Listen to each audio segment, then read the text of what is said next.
যত বেদিন আছে এদের মাথার মধ্যে বাসি গোবর ছাড়া শয়তানের পেশাব ছাড়া কিছু নাই। কথা বলেন ঠিক কিনা?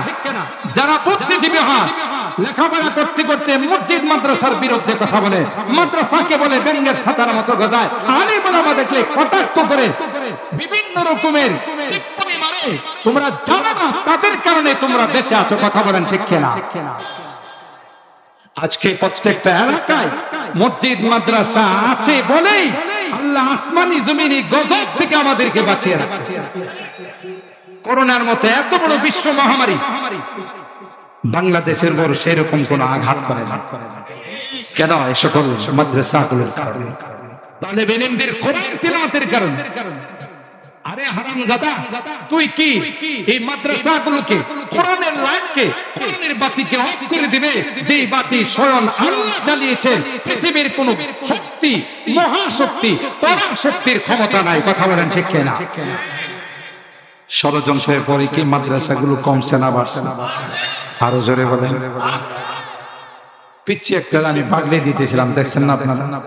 আমি শুধু কানে গানে জিজ্ঞাসা করলাম, ভাইয়া তোমার বয়স কত? কইল 13 বছর। আমি আরেক জায়গায় পাগড়ি দিছি, দুইটা বাচ্চা, দুই ভাই, 6 বছরে হাফেজ। আর আসতে সুবহানাল্লাহ কম। এই বয়সে কি হাফেজ হয় না? ল্যাংটা হয়ে ঘুরে কথা কম।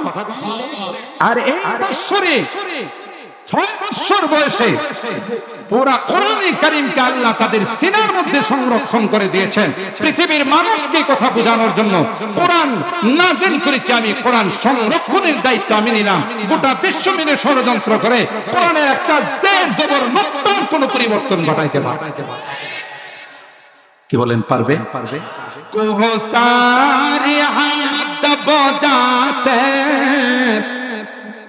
तूफाया रुक जाते हैं, इसका है फकीरी के आगे, इसका है फकीरी के आगे, शाहों की महल झुक जाते हैं, इल्म हुनर का गहवारा तारीफ कहो से पारा है, हर फूल आय के शोला है, हर शर्वा यहाँ में नारा है। अल्लाहु আকবার।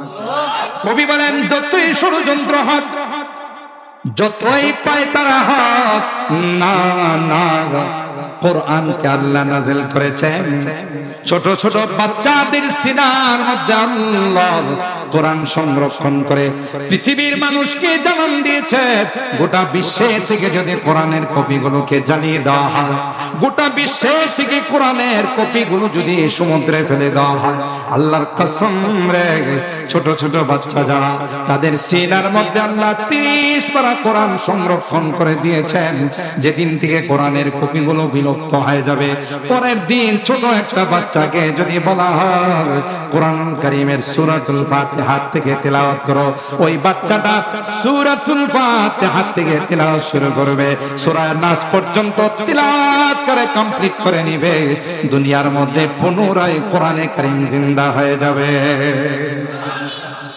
মেশিন দিয়ে তালাশ করলে হাফিজে কোরআনদের সিনার মধ্যে কোনো অক্ষর পাওয়া যাবে? জোরে বলে। কি সূক্ষ্মভাবে আল্লাহ ইবাদত। আল্লাহ বলেন, ষড়যন্ত্র যত বেশি হবে, আমি আল্লাহ কোরআনের পাখিদের সিনার মধ্যে বয়স কমায়া সিনার মধ্যে ঢুকাই। আসহাবে কাহফের কুকুর তাওহীদওয়ালা যুবকদেরকে পছন্দ করার কারণে, ভালোবাসার কারণে কোরআনে কারীমের মিডল পয়েন্টে আল্লাহ তার নাম উল্লেখ করেছেন। সুবহানাল্লাহ।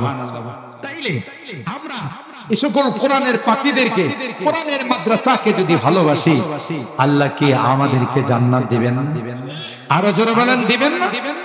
তাই শেষ অনুরোধ আপনাদের কাছে, এই কোরআনের পাখিদেরকে ভালোবাসলে, কোরআনের মাদ্রাসাকে ভালোবাসলে, তাদের সহযোগিতা করলে, আপনি যদি একটু সহযোগিতা করেন, আল্লাহ রাব্বুল আলামিন আপনার জন্য জান্নাতের বালাখানা বানাই দিবেন। সুবহানাল্লাহ বলেন।